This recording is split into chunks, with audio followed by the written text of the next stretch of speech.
Com saudade, né? Então tá, vamos botar saudade hoje, vamos ver mais uma aula então de Assembly. Agora com câmera, né? Um padrão. Vamos lá. Nosso objetivo então é aprender a fazer multiplicação em Assembler, também fazer desvios condicionais e também usar as portas. Bastante coisa, bastante teoria. A parte mais. Cada dia que vai passando, assim, a gente vai aprofundando bastante nosso conteúdo, né? E essa aula aqui vai ser fundamental para a gente poder ler valores e tratar esses valores, né? Geralmente a gente não consegue fazer muita coisa sem os desvios condicionais, que são partes fundamentais da programação, né? Vamos olhar primeiro essa parte de multiplicação, porque esse processador, apesar de ele ser bem barato, ele tem multiplicação por hardware, que às vezes não é tão comum em processadores baratos. E esse processador ele tem, no manual dele, ele diz que a função é mul, e ele apresenta uma coisa meio bruxa, que nem está mostrando aqui, né?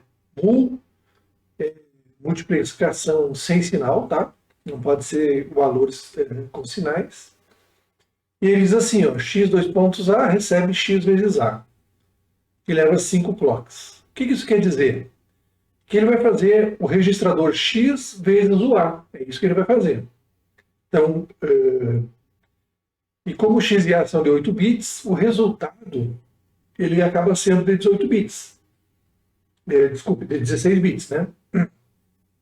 Então a parte alta vai ficar em x e a parte baixa em A. É isso que ele quer dizer aqui. Ele vai fazer o registrador x vezes o A e a resposta vai dar 16 bits, onde a parte alta fica no x e a parte baixa fica no A. Acho melhor representar assim, né? E um exemplo de código bem simples, eu lancei aqui um exercício, né, onde tu lê a porta A e multiplica o valor por 10. A seguir, guarda o resultado em R alto e R baixo, que são duas variáveis, né? A variável R, que tem a parte alta, e R, que tem a parte baixa. Então o programa ficaria assim: carrega o que tiver na porta A para o acumulador. Tá? Então aqui botei o comentário: acumulador recebe a porta A. Carrega para o X o número 10, então o X recebe 10. E simplesmente chama mul.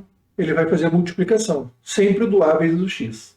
Então, nosso papel todo para fazer a multiplicação é carregar a primeira variável no A, a segunda variável no X e chamar o mul. O produto está feito. Depois, aqui no caso, nós estamos salvando, né, a parte alta na variável R alto e estamos salvando a parte baixa, que está no acumulador, na variável R baixo. E depois disso, dá um jump para o loop e segue fazendo isso a vida inteira. Ok? Então, a multiplicação é bastante simples, né? Apesar do hardware não ser tão simples. E é isso aí, tá? São basicamente três linhas de instrução para fazer uma multiplicação. Vamos ver agora como é que faz para trabalhar com bits. No Assembler, tu consegue trabalhar individualmente com cada bit de uma variável. Por exemplo, tem a função B7, que ela não seria setar um bit, tá? Então aqui eu estou setando um bit. Qual o bit? O bit 3 de quem? Da porta A. A porta A a gente já vai estudar daqui a pouquinho mais adiante, tá? Então essa instrução ela serve exatamente para te setar um bit. É como se eu estivesse fazendo, a porta A tem 8 bits, né? O terceiro bit da porta A vale 1. É isso que está sendo feito nessa instrução aqui.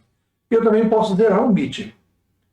Por exemplo, com a instrução BCLR, bit clear, eu vou zerar o quinto bit da porta A. É como se a porta A tivesse 8 bits, né? Se fosse um vetorzinho de 8 bits, porta A, o bit 5 vale 0. E também posso fazer isso com variáveis, desde que essas variáveis estejam armazenadas na memória de 8 bits, tá? Só para lembrar, eu falo isso porque a memória do HC08 ela tem até 16 bits, né, de endereçamento. Mas se a variável, seja qual for, qualquer registrador, variável, seja o que for, tiver até o endereço 00FF, que dá 255, eu consigo zerar o bit assim, tá? Se eu quiser pegar uma variável que está no endereço 01CA em hexa, né, eu não vou conseguir, tá? Isso aqui só funciona para endereçamentos até 8 bits. Então, a gente aprendeu duas instruções novas, o bit set e o bit clear, B7 bit clear. E eles têm que ser acompanhados de qual bit tu quer e de qual variável ou registrador tu quer trabalhar. Agora vamos dar uma trabalhada com os testes, né, os desvios condicionais. Em programação C seria o if, né? Tem várias instruções que dá para usar, a gente vai ver várias. A maior parte delas é feita com um registrador de flag chamado CCR, que é Condition Code Register. Tá? Ele tem 8 bits, e cada um desses bits que a gente já olhou lá no início, você pode olhar lá no vídeo anterior, que ele vai trabalhar com algumas coisas. Por exemplo, o carry é guardado aqui, o zero, se o número é negativo, a máscara de interrupção e outras coisas, né? O que a gente vai mais trabalhar agora são esses aqui. Então, o primeiro teste que a gente vai aprender é o desvia se o bit for 1. Então, isso aqui ele dá um branch set. Olha só, ele é bem parecido com o que a gente acabou de aprender lá, que era o B7, né? Que era para setar um bit, mas isso aqui é BR7. Então, ele dá um branch, ou desvia, se está setado. Ou seja, se for 1. Tá? Então, ele vai desviar se for 1. Quem for 1? O bit 3 da porta A. Então tá, se o bit 3 da porta A for 1, o que eu vou fazer? Eu vou lá para um lugar chamado L1, um loop, um lugar qualquer. Então seria isso aqui, né? Se for 1, o bit 3 da porta A, então vai para L1. E se não for? Se não for, ele segue na próxima linha. E com isso a gente consegue fazer um if. Tá? Estou fazendo um if testando um único bit de uma variável. Tá? Vamos ver um exemplo aqui. Ó. Eu quero fazer o seguinte, se o bit for 1, o bit 3 da porta A, eu quero fazer A igual a A menos 5, A é o meu acumulador. Tá? Se não, vou fazer A igual a A mais 3. Isso aqui é um if, né? Se for 1, subtrai 5, se não, soma 3. Então está a nossa instrução aqui, branch set, o pino 3 da porta A, vírgula L1. Então ele vai testar, se isso aqui for 1, o que eu quero fazer? Eu quero fazer A igual a menos 5. Então ele vai lá pular para o L1. No L1 está escrito sub 5, ou seja, faz acumulador igual a acumulador menos 5. E vai para o fim. Bom, mas e se não for 1, o que vai acontecer? Se não for 1, eu quero fazer A igual a A mais 3. Então ele vai fazer o teste. É 3, desculpe, é 1 o pino 3 da porta A? Não. Então soma 3, ou seja, ele vem para a próxima linha, e aí depois a gente pula essa linha e pula lá para o fim. Porque eu não quero fazer subtrair 5, né? Eu só quero somar 3. Então, se esse teste aqui deu 0, se esse bit for 0, eu somo 3 e pulo para o fim. Se ele for 1, eu pulo para L1, onde eu somo 5 e vou para o fim também. Tá? Então, o desvio condicional é assim. Vocês podem voltar, olhar com mais calma, repassar, mas eu acho que não tem muita dificuldade. Tá? É assim como eu posso testar se é 1, eu também posso testar se é zerado, que é branch clear. Ou seja, ou é 1 ou é 0. Esse aqui é o teste contrário, né? Ou seja, eu vou ver se está zerado o pino 3 da porta A. Se estiver zerado, pula para L1. Tá? Aqui eu inverti a lógica só, né? Então, ó, branch clear, o pino 3 da porta A. Se ele tiver clear, vai para L1, ou seja, ele vem aqui e subtrai 5. Se ele não tiver clear, ele vai somar 3 e vai pular para o fim. Aqui, em vez de jump, podia ser um bra. Né? A gente já viu que a instrução aqui também poderia ser um bra. Muito bem. Esse registrador Z é para ver se um número deu 0 ou não. Então, o Z é um bit que ele fica 1 sempre que o resultado de uma operação for 0. Então, por exemplo, se eu fizer uma subtração de 2 números e o resultado deu 0, esse bit aqui ele vem para 1 automaticamente. Ele diz, opa, o meu registrador A, ele acabou de ficar com um valor 0 nele. Certo?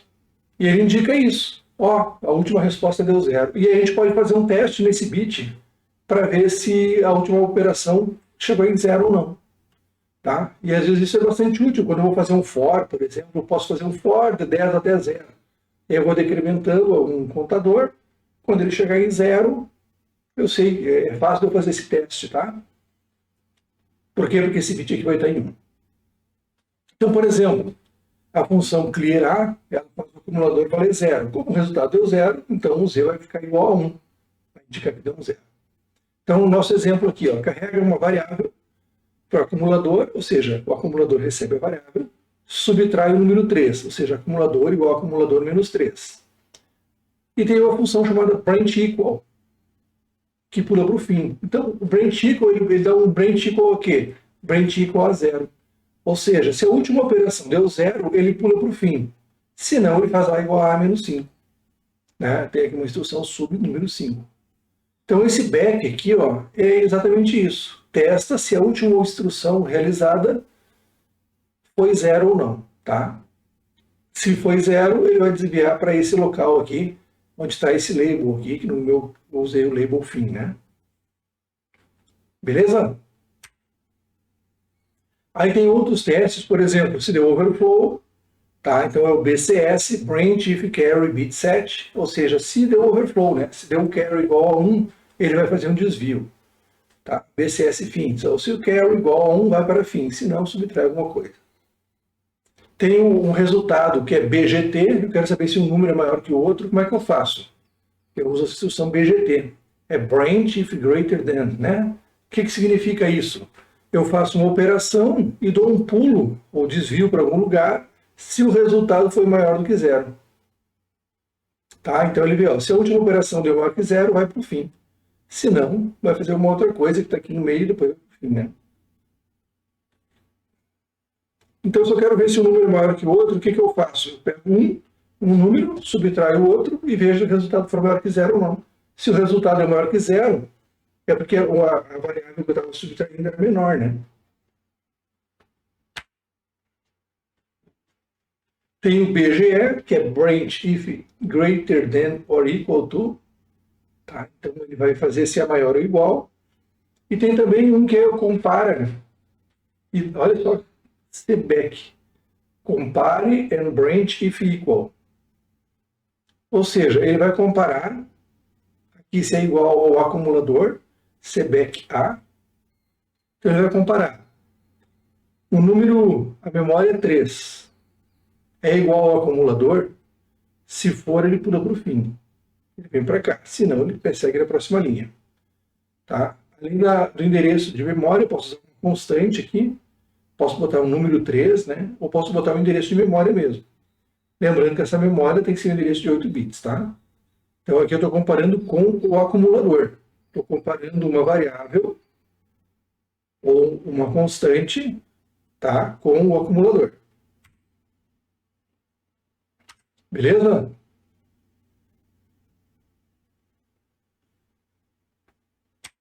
Bom, vamos aprender como a gente trabalha com portas, tá? E o que chama de porta, né? Em DSP e nos microcontroladores, os dois trabalham da mesma forma. Tudo que é pino de entrada e saída é chamado de porta. Então, os sinais elétricos, né, o que tu colocar ali na forma binária, zeros ou 1, são lidos e escritos diretamente nessas portas. Então, por exemplo, carrega no acumulador PTAD, porta A, os dados. Tá? Então, recebe os dados da porta A e salva ela no acumulador. Beleza? Nesse caso aqui, tu tem que configurar a porta A com uma entrada, já que eu quero ler o valor dela. Eu posso também estar escrevendo nela e ler também, tá? Ela serve como registrador nesse caso. Tá? Mas o interessante quando tu quer ler uma variável é porque tu está escrevendo alguma coisa, ou seja, tem um sinal digital vindo de fora e tu quer trazer ele para dentro do processador. Tá? Então, para te ler um valor de uma porta, ela deve primeiramente ser configurada como entrada. E para te escrever na porta, ela deve ser configurada como uma saída. Tá? Então, existe um registrador que vai definir a direção desses dados para cada uma das portas que tu vai ter. O registrador, né, de direção dos dados. Então, por exemplo, cada porta ela vai ter um data direction. Então, o PTADD é o registrador que dá a direção da porta, se a porta é de entrada ou de saída. A porta B tem o data direction, a porta C, a porta I, a porta F, J, quantas portas assim tiver, né? Todos eles vão ter um data direction. Viram? Aqui antes eu estava usando o PTAD, é os dados da porta A. E o PTADD é o data direction da porta A. Tá? Então, a porta A ela tem basicamente duas coisas para controlar ela. Tem o data direction, que é o PTADD, e o PTAD, que são os próprios dados que estão na porta. Então, só para mostrar aqui, né, por exemplo, a porta F, aqui eu tenho F0, F1, F2, F3, F4, F5, F6, F7.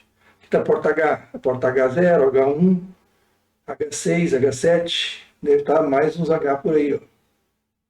Tá? É só procurar nos pinos aí e aí tu vai poder trabalhar. Porta A2, porta A3, cadê a porta A1, porta A0. Então, Vamos dizer que eu quisesse trabalhar com 4 pinos na porta A. Eu teria que ligar esses pinos, né, as linhas de sinais vindo aqui no porta A, no pino 50, 49, 48, 47.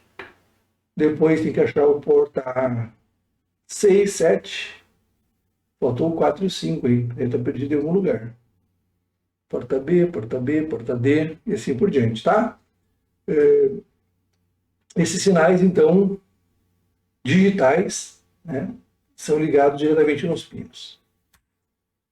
Por padrão, se tu não configurar nada, todas as portas são consideradas como entradas. Tá? Isso é uma questão de segurança, porque vai que tu coloca algum sinal ali e a tua porta está configurada como saída. Se ela está configurada como saída, a porta, ele vai escrever um sinal digital ali. Então, vou dizer que tu escreva um sinal na minha porta de saída, eu boto naquele pino, e ele vai botar lá 5 volts ou 3.3 volts, dependendo do processador. E aí ele vai tentar forçar esse sinal, ou 5 ou 3. Se já tiver alguma coisa querendo escrever, por exemplo, um 0 naquele mesmo bit, vai dar um problema. Tu está forçando um 5 e tem alguém querendo forçar um 0. Vai dar um curto-circuito, vai dar um problema. Então, para te evitar isso, automaticamente as portas são definidas como entrada. Porque se alguém estiver escrevendo um 1 ou um 0, como o pino está definido como entrada, ele vai aceitar. Ele aceita que alguém escreva um 5 volts, ele aceita que alguém coloque 0 volts, porque ele é uma entrada, né? Ele está recebendo o sinal. Tá? Então isso evita que ocorra um curto-circuito. Depois, quando tu vai configurar ele como saída, aí vai ter certeza que não vai ter ninguém escrevendo aquele sinal. Por exemplo, tu vai botar uma saída, tu vai botar um LED. O LED não gera sinal, né? Tu vai estar impondo uma tensão nele e ele vai brilhar, ou se tu botar uma tensão 0, ele vai apagar, né? Então é esse tipo de cuidado que tem que ter, tá? Mas por padrão é tudo entrada. Eu prefiro mesmo sendo entrada, eu explicitar, já escrever no meu código, estou dizendo, isso aqui é uma entrada. Não precisaria, mas eu acho que para clareza de código, vale a pena nós fazer isso, tá? Então, para te definir um bit de uma porta como entrada, o data direction, referente àquele bit, tem que ser colocado em 1. E para definir como saída, ele é colocado em 0. Tá? 1 saída, 0 entrada. Fechou? Isso aqui com o tempo a gente vai trabalhando, a gente acaba decorando, né? O que é 1, o que é 0. Quando eu trabalhei, o primeiro microcontrolador que eu trabalhava com um PIC. E o PIC é exatamente o contrário disso. E no PIC eu decorei assim, ó. Deixa eu botar aqui para vocês. Então, no PIC era assim, ó. Era input,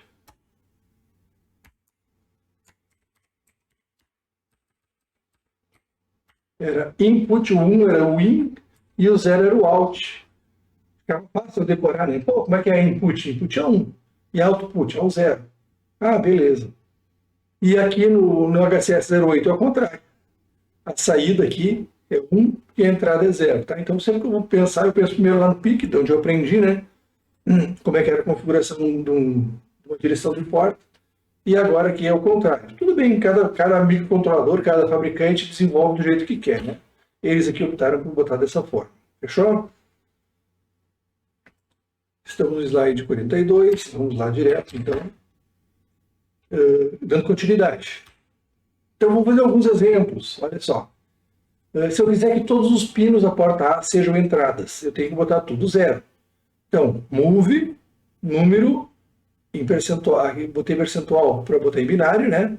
Movi tudo 0 para a porta A data direction. Então, tudo 0 é tudo entrada.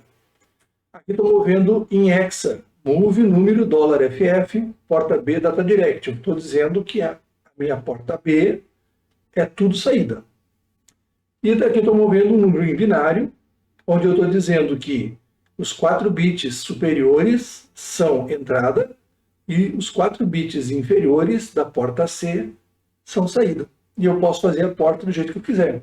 Um pedaço como entrada, um pedaço como saída. Numa eu quero botar um botão, outra eu quero colocar um LED. Numa eu estou recebendo um sinal que algum outro processador está enviando, seja o que for esteja enviando o sinal, seja uma porta lógica, seja o que for. Se eu estou recebendo o sinal, é uma entrada. Se eu quero escrever, eu vou definir como saída. Fechou? não é muito difícil, né?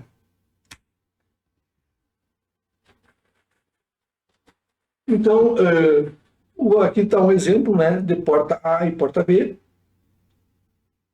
Aqui os data direction. Então, eu estou dizendo que, botando tudo do A, estou dizendo que a porta toda ela é uma entrada, todos os bits, e estou dizendo que a porta B tudo é saída. Estou carregando no acumulador o que tem na porta A e estou salvando o que está no acumulador para a porta B. Tá? Então, na verdade, estou pegando o que tem na entrada e largando direto na saída. É isso aqui que eu estou fazendo aqui. Essas 4 linhas de código, né? Beleza? Vamos fazer um exercício. Ó. Fazer um programa que verifique, que fique lendo ciclicamente um valor na porta A e armazene-o em uma variável chamada A. Logo após, escreva na porta B o valor de A mais 10. Aqui, então, está o nosso exemplo. Estou definindo, então, aqui o A como uma variável de 1 byte. Pode ser daquela forma que eu mostrei, mas também essa função aqui é uma função mais antiga, mas funciona também para definir como 1 byte. Pode ser aqui DS1, né? No meu programa principal, eu tenho que limpo o acumulador, define a porta B como saída, ou seja, move FF para o data direction do B e move 00 para o data direction do A. Desliga a interrupção e vem no programa principal, onde eu faço o quê? Carrego os valores da porta A, que é a minha entrada, salvo na variável A, soma um número 10 e salvo o resultado na porta B data direction. E depois disso, os dados da porta B, ou seja, estou pegando o resultado, que é o A mais 10, e salvando na porta B. E volta para o loop e fica fazendo isso a vida inteira, tá? Alguns cuidados que a gente tem que ter, né? Todos os labels têm que ser sem espaçamento. As variáveis também têm que ser na coluna 0 aqui. E todas as linhas de código têm que ser afastadas, né? Se isso não for feito, o compilador dá problema. Fechou?